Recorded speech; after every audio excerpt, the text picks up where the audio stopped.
पहले ही plane mirrors द्वारा बनाई गई इमेजेस की विशेषताओं को देख चुके हैं। इमेज का साइज ऑब्जेक्ट के साइज के बराबर होता है और वो मिरर से उतनी ही डिस्टेंस पर होती है जितने डिस्टेंस पर ऑब्जेक्ट होता है, और इमेज लेफ्ट राइट रिवर्सल के अनुसार होती है।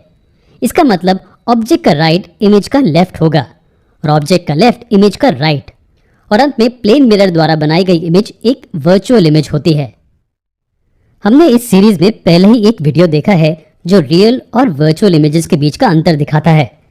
तो कॉन्केव मिरर्स द्वारा बनाई गई इमेजेस के बारे में क्या उनकी भी यही विशेषताएं होती हैं? आप सभी ने एक चम्मच में अपने चेहरे का रिफ्लेक्शन देखा होगा। चम्मच में दो स्मूथ सरफेसेस होती हैं, एक अंदर की तरफ कर्व्ड और दूसरी बाहर की तरफ कर्व्ड। हालांकि वो पूरी तरह से स्फेरिकल नहीं होता। समझने में आसानी के लिए हम वो रिफ्लेक्टिंग सरफेस कंसिडर कर सकते हैं जो कॉन्केव मिरर जैसे अंदर की ओर कर्व्ड है। हम आपको दिखाएंगे कि इमेजेस कैसे दिखाई देती हैं, लेकिन एक एक्चुअल कॉन्केव मिरर का यूज करके, न कि चम्मच का यूज करके। एक कॉन्केव मिरर द्वारा बनाई गई इमेज लगभग उसी इमेज की तरह बिहेव करती है जो चम्मच के अंदर की ओर कर्व्ड सरफेस बनाती है। तो चलिए कोशिश करते हैं और एक कॉन्केव मिरर द्वारा बनाई गई इमेजेस की प्रॉपर्टीज का पता लगाते हैं। मैं आपको मिरर्स के दो व्यूज दिखाऊंगा, फ्रंट व्यू और साइड व्यू। साइड व्यू केवल अलग अलग पोजीशंस को दिखाने के लिए है जहां ऑब्जेक्ट रखा गया है, क्योंकि फ्रंट व्यू में ऐसा करना मुश्किल है। ठीक है, तो पोल को P बोलते हैं और C इसका सेंटर ऑफ कर्वेचर है। ये लाइन प्रिंसिपल एक्सिस और F प्रिंसिपल फोकस है, जिसे फोकल पॉइंट भी कहते हैं। मान ले कि शुरू में ऑब्जेक्ट को मिरर के करीब रखा गया है।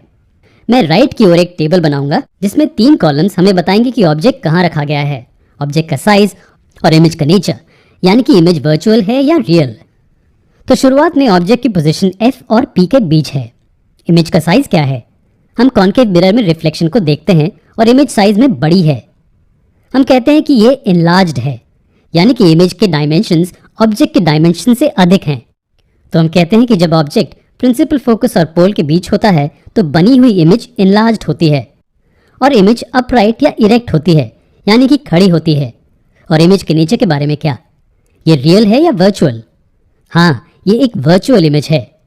ये ऐसे लगता है जैसे मिरर के पीछे बनी है। तो इमेज की लोकेशन कहाँ है? ये एक वर्चुअल इमेज है, इसलिए इसकी कोई लोकेशन नहीं है। ये सिर्फ मिरर के पीछे किसी लोकेशन में बनती प्रतीत होती है, लेकिन हम उस लोकेशन को हमारे अगले वीडियो में रे डायग्राम्स की मदद से ढूंढेंगे। अभी के लिए चलिए इस ऑब्जेक्ट को मिरर से दूर ले जाते हैं और देखते हैं कैसे इमेज के डायमेंशंस और नेचर ऑब्जेक्ट की तुलना में चेंज होते हैं। आप देखेंगे कि जैसे ही हम ऑब्जेक्ट को दूर ले जाते हैं, इमेज और भी बड़ी हो जाती है, और जब ऑब्जेक्ट प्रिंसिपल फोकस पर होता है तब इमेज बहुत बड़ी होती है। यानी कि जब ऑब्जेक्ट प्रिंसिपल फोकस पर होता है तब इमेज हाईली एनलार्ज्ड होती है। क्या ये रियल या वर्चुअल इमेज है? ये रियल इमेज है। क्योंकि ये एक रियल इमेज है, ये अपसाइड डाउन है। यहाँ हम इसके लिए दूसरा शब्द यूज करते हैं जो कि है इन्वर्टेड। ये मिरर के सेम साइड पर बनती है जिस साइड ऑब्जेक्ट होता है।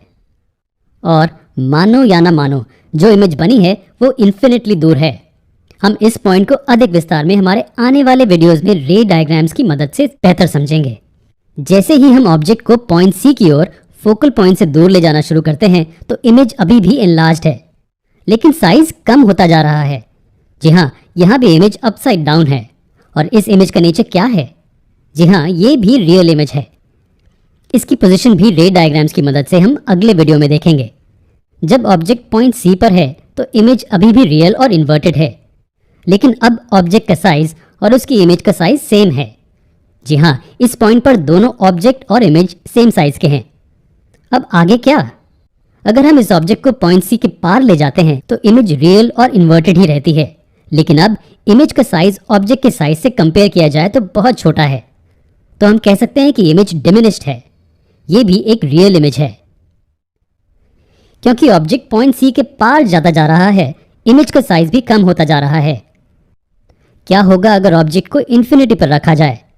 तो अगर आपको याद होगा तो हमारे पिछले वीडियो में हमने देखा था कि जो लाइट रेज एक दूसरे से और प्रिंसिपल एक्सिस से पैरेलल होती हैं वो फोकल पॉइंट पर कन्वर्ज होंगी। और उस एग्जाम्पल में हमारा ऑब्जेक्ट सन था। सन अर्थ से बहुत दूरी पर है, इसलिए हमने उससे निकलने वाली लाइट रेज जो अर्थ के सरफेस तक पहुंचती हैं उन्हें पैरेलल कंसिडर किया था।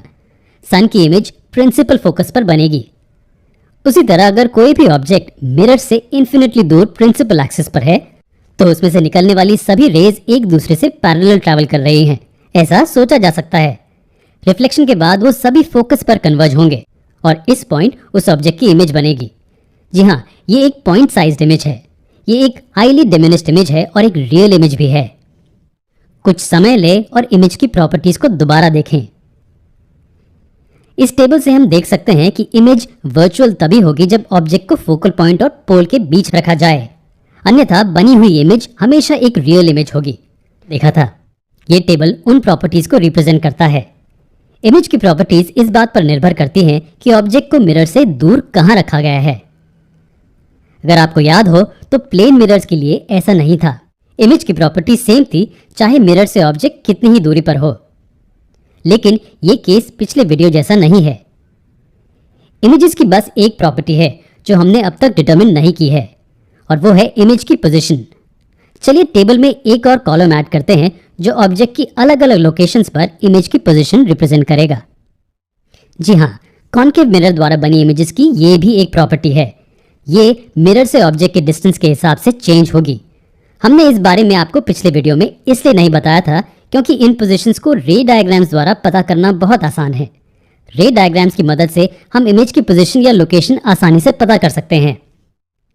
हम जानते हैं कि प्लेन मिरर से बनी इमेजेस के लिए रे डायग्राम्स कैसे बनते हैं। क्या आपको याद है? जी, इमेज की पोजीशन पता करने के लिए एक पॉइंट से निकलती बस 2 रेज की जरूरत होती है।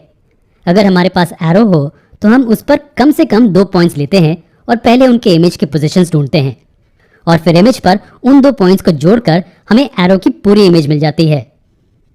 कॉन्केव मिरर से बनी इमेजेस के लिए भी हम ऐसे ही रे डायग्राम्स बनाएंगे। ये रहा कॉन्केव मिरर और ये एरो हमारे ऑब्जेक्ट को रिप्रेजेंट करता है। चलिए पहले इन्फिनिटी के केस की बात करते हैं। मान लीजिए कि एरो जो कि हमारा ऑब्जेक्ट है वो इन्फिनिटी पर है। हम इस एरो पर कोई भी 2 पॉइंट्स लेते हैं। ये इन्फिनिट दूरी पर जो पॉइंट्स है इनकी इमेज की लोकेशन कहाँ होगी? अगर आप हमारे वीडियोस देखते आ रहे हैं तो आपको पता होगा कि इन्फिनिटी पर रखे ऑब्जेक्ट से आती हुई रेज मिरर से एक दूसरे को पैरेलली टकराएंगी और इसलिए इन 2 पॉइंट्स की इमेज फोकस पर बनेगी। असल में इस ऑब्जेक्ट पर सभी पॉइंट्स की इमेज फोकस पर ही बनेगी। जी हाँ, ये इमेज एक पॉइंट साइज इमेज होगी। इसका क्या मतलब है? इसका मतलब है कि पूरी इमेज एक सिंगल पॉइंट पर ही बनेगी। जाहिर है कि अगर हमें इस इमेज को देखना हो तो हम इतनी छोटी इमेज को ठीक से नहीं देख पाएंगे। ये हाईली डिमिनिश दिखेगी, यानी कि बहुत ही छोटी। अब इस केस में सभी पैरेलल रेज प्रिंसिपल एक्सिस को भी पैरेलल हैं, लेकिन हर बार ऐसा नहीं होगा। एग्जाम्पल के तौर पर यहाँ इन्फिनिटी पर रखे ऑब्जेक्ट से आती हुई रेज एक दूसरे से पैरेलल हैं, लेकिन ये प्रिंसिपल एक्सिस को पैरेलल नहीं है। यहाँ भी रिफ्लेक्शन के बाद सभी रेज एक ही पॉइंट पर फोकस होंगी। तो जब ऑब्जेक्ट कॉन्केव मिरर से इन्फिनिट दूरी पर हो तो इमेज फोकस पर बनेगी। ये वो रे डायग्राम है जो इन्फिनिटी पर रखे ऑब्जेक्ट की इमेज को रिप्रेजेंट करता है। क्या होगा अगर हम ऑब्जेक्ट को कहीं और रख दें तो? क्या होगा अगर इसे कहीं सी के पीछे रख दें तो? मान लीजिए इसे सी के पार रखा है। अब आप पूछेंगे सी के पार कितना है? 10 सेंटीमीटर्स, 30 सेंटीमीटर्स या 100 सेंटीमीटर्स? इससे फर्क नहीं पड़ता कि ऑब्जेक्ट पीछे कहाँ रखा गया है। हमें सिर्फ ये निश्चित करना है कि ऑब्जेक्ट सी से फाइनाइट दूरी पर रखा गया है। ऑब्जेक्ट पहले केस की तरह इन्फिनिट दूरी पर नहीं है। ठीक है, तो मान लीजिए कि ऑब्जेक्ट सी से कुछ फाइनाइट दूरी पर है। पहले हम एरो पर 2 रैंडम पॉइंट्स लेंगे, जैसे ये 2। अब हम इन पॉइंट्स की लोकेशन को ढूंढने की कोशिश करेंगे। हम ऊपर सबसे एक्सट्रीम वाले से शुरू करेंगे, जैसे कि हमने प्लेन मिरर के लिए किया था। हम कोई भी 2 रेज मिरर के इस पॉइंट से ले सकते हैं, लेकिन हम यही 2 रेज लेंगे, एक प्रिंसिपल एक्सिस से पैरेलल और दूसरी प्रिंसिपल फोकस से पास होती हुई। तो हमने यही 2 रेज क्यों चुनी? क्योंकि हम जानते हैं कि रेज जो प्रिंसिपल एक्सिस से पैरेलल होती हैं वो प्रिंसिपल फोकस पर मिलती हैं। हमने पहले के वीडियोस में देखा है कि जो रेज प्रिंसिपल फोकस से पास होती हैं वो कॉन्केव मिरर से रिफ्लेक्ट होकर प्रिंसिपल एक्सिस के पैरेलल ट्रैवल करती हैं। तो अब हम जानते हैं कि रिफ्लेक्शन के बाद ये रे प्रिंसिपल फोकस से पास होगी और ये रे प्रिंसिपल एक्सिस से पैरेलल ट्रैवल करेगी। अब हम क्या करेंगे? जी हाँ, हम ये 2 रिफ्लेक्टेड रेज को एक्सटेंड करेंगे जिस पॉइंट पर ये मिलेंगे, और जिस पॉइंट पर ये मिलेंगे वो इमेज की लोकेशन होगी। इस केस में ये ऑब्जेक्ट के इस पॉइंट की इमेज की लोकेशन होगी। इसी तरह हम एरो के दूसरे पॉइंट की इमेज की लोकेशन ढूंढेंगे। आखिर में हम इन दो पॉइंट्स को जोड़ देंगे और हमें एरो की इमेज मिल जाएगी। अब इस इमेज को ध्यान से देखिए, क्या ये इमेज टेबल के अनुसार प्रॉपर्टीज को सैटिस्फाई करती है? खैर, अगर आप इमेज के साइज को देखें, ये ऑब्जेक्ट एरो से छोटी है, यानी कि इमेज एरो ऑब्जेक्ट एरो से छोटा है। हम कहेंगे कि इमेज डिमिनिश्ड है। और ये इमेज बहुत ही क्लियर है। ये एक रियल इमेज है क्योंकि एक पॉइंट से लाइट रेज रिफ्लेक्शन के बाद कन्वर्ज हो रहे हैं। ये मिरर के उसी साइड पर बने हैं जिस साइड ऑब्जेक्ट है, और ये इन्वर्टेड या अपसाइड डाउन भी है। तो इमेज कहाँ बनी है? जी हाँ, ये F और C के बीच में कहीं बनी है। हम इसे टेबल में लिख देते हैं। तो जब ऑब्जेक्ट C के पार रखा जाएगा तो इमेज का रे डायग्राम ऐसा होगा। हम इन्फिनिटी पर था और जब मिरर से फाइनाइट डिस्टेंस पर था, सेंटर ऑफ कर्वेचर के पार। कॉन्केव मिरर द्वारा बनाई गई इमेज की प्रॉपर्टीज को हम पहले ही इस टेबल में देख चुके हैं। चलिए अब ऑब्जेक्ट को मिरर के करीब लाते हैं और इसे C पर रखते हैं। हम इसके लिए एक रे डायग्राम बनाएंगे। हर बार की तरह हम ऑब्जेक्ट एरो पर कोई भी दो रैंडम पॉइंट्स लेंगे और उनकी इमेज लोकेशन ढूंढेंगे। पिछले वीडियो की तरह हम ऊपर से आने वाली सेम दो लाइट रेज लेंगे, एक प्रिंसिपल एक्सिस से पैरेलल और दूसरी प्रिंसिपल फोकस से गुजरती हुई। रिफ्लेक्शन के बाद इंसिडेंट रे जो प्रिंसिपल एक्सिस से पैरेलल है वो प्रिंसिपल फोकस से गुजरेगी, और जो इंसिडेंट रे प्रिंसिपल फोकस से गुजर रही है वो प्रिंसिपल एक्सिस से पैरेलल रिफ्लेक्ट होगी। जिस पॉइंट पर ये दो मिलेंगे वहाँ इमेज बनेगी। तो ये एरो के टॉप की इमेज है। क्या आपने इमेज की पोजीशन को नोटिस किया? जी हाँ, ये सेंटर ऑफ कर्वेचर के ठीक नीचे है। तो क्या इसका मतलब है कि ऑब्जेक्ट की इमेज सिर्फ पॉइंट C पर ही बनती है? चलिए देखते हैं। हम ऑब्जेक्ट पर दूसरे पॉइंट की इमेज को इस तरीके से ढूंढेंगे और हम पूरी इमेज पाने के लिए दो पॉइंट्स को ज्वाइन करते हैं। और जी हाँ, इमेज पॉइंट C पर ही बनी है। इमेज एरो की लेंथ क्या है? क्या ये ऑब्जेक्ट की लेंथ के बराबर है? जी हाँ, ऑब्जेक्ट और इमेज दोनों का ही साइज सेम है और इमेज रियल और इन्वर्टेड होगी। ये रे डायग्राम सेंटर ऑफ कर्वेचर पर रखे ऑब्जेक्ट की इमेज को रिप्रेजेंट करता है। तो अब आगे क्या? हाँ, अब हम ऑब्जेक्ट को थोड़ा आगे बढ़ाएंगे और इसे C और F के बीच में रख देंगे। ये C और F के बीच कहीं भी हो सकता है। चलिए इसे यहाँ लेते हैं, C और F के बीच क्वार्टर दूरी पर। ये F के मुकाबले C से ज़्यादा नज़दीक है। हम फिर से सेम प्रोसीजर को दोहराएंगे जैसे हमने पहले किया था इमेज की पोजीशन को ढूंढने के लिए। इस बार इमेज सेंटर ऑफ कर्वेचर के पीछे बनती है और अब इमेज की लेंथ ऑब्जेक्ट की लेंथ से ज़्यादा है। जी हाँ, इमेज एनलार्ज्ड है। ये रियल और इन्वर्टेड इमेज है। अब नोटिस कीजिए कि जैसे ही हम ऑब्जेक्ट को F की तरफ बढ़ाते हैं, इमेज और ज़्यादा एनलार्ज हो जाती है और ज़्यादा दूरी पर बनती है। लेकिन इमेज की लोकेशन कहाँ होगी? चलिए ये ढूंढते हैं। ऑब्जेक्ट पर कोई भी दो पॉइंट्स लीजिए। तो एक इंसिडेंट रे जो हम टॉप पॉइंट से लेते हैं वो प्रिंसिपल एक्सिस को पैरेलल होगी। ये रिफ्लेक्शन के बाद प्रिंसिपल फोकस से पास होगी। दूसरी इंसिडेंट रे का क्या? ये प्रिंसिपल फोकस से पास होगी, है ना? खैर, यहाँ ऑब्जेक्ट खुद ही प्रिंसिपल फोकस पर मौजूद है, तो यहाँ हम ये इंसिडेंट रे नहीं ले सकते हैं। हमें एक दूसरी इंसिडेंट रे लेनी होगी। चलिए ये वाली लेते हैं जो इस पॉइंट पर मिरर पर इंसिडेंट हो रही है। ये मिरर के रिफ्लेक्टिंग सरफेस से कुछ इस तरह से रिफ्लेक्ट करेगी कि रिफ्लेक्शन के लॉज का पालन हो। ये रिफ्लेक्टेड रेज एक दूसरे से कहाँ मिलती हैं? ये कोई भी पॉइंट पर नहीं मिलती हैं। जी हाँ, इस बार ये कहीं भी कन्वर्ज नहीं हो रही हैं। तो अगर ये कन्वर्ज नहीं हो रही हैं तो क्या ये डाइवर्ज हो रही हैं? नहीं, ये डाइवर्ज भी नहीं हो रही हैं। डाइवर्ज का मतलब है दूर जाना, लेकिन यहाँ रिफ्लेक्शन के बाद रेज एक दूसरे से दूर नहीं जा रही हैं। ये ना ही कन्वर्ज हो रही हैं और ना ही डाइवर्ज हो रही हैं। ये एक दूसरे के पैरेलल हैं। जी हाँ, दोनों रिफ्लेक्टेड रेज पैरेलल हैं। और अगर रिफ्लेक्टेड रेज पैरेलल हैं तो इसका मतलब कि ये एक दूसरे को कभी भी नहीं मिलेंगी, और अगर ये एक दूसरे को कभी नहीं मिलेंगी तो कोई भी इमेज नहीं बनेगी। ऑब्जेक्ट के टॉप पॉइंट की कोई इमेज नहीं बनती है।